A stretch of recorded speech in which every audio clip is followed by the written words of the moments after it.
Well, I stood this forklift up. Get the whole thing in there. I don't have the forks on it, of course, but I do have it picked up. Got it swung over here on my hoist in here in the shop so I could get the 20 in. Had to move the B414 up a little bit. Doing some work on the hood. Yeah, and I know I'm jumping all over the place. I gotta fix this. This is supposed to look like this. That's where the hood bolt goes in. But you can see this side was really rusty.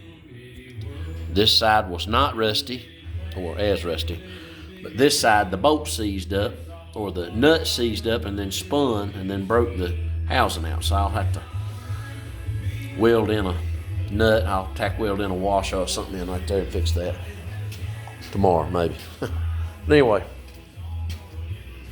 cut those pieces off and I just put this 1-inch plate on here and put my pins out right here. So I got my top link and lift arms right here.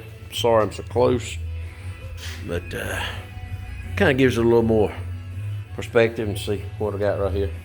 I think that's gonna work real good. My hydraulic line is right there. In a previous video earlier today, I showed you I got to take some pieces to town to try to get that hose business fixed. But I'll get back here a little bit. You can kind of got a little perspective on the size of that now. The 20 in the picture with it right there. You know, people may have looked at that and thought it was awfully big. That came off of a small forklift, well, relatively small. I'd say probably a 5,000 pound lift or something like that.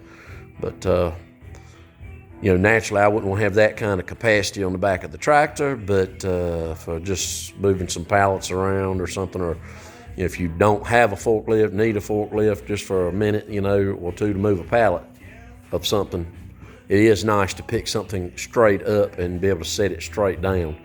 So that kind of gives you some scale of that forklift assembly to a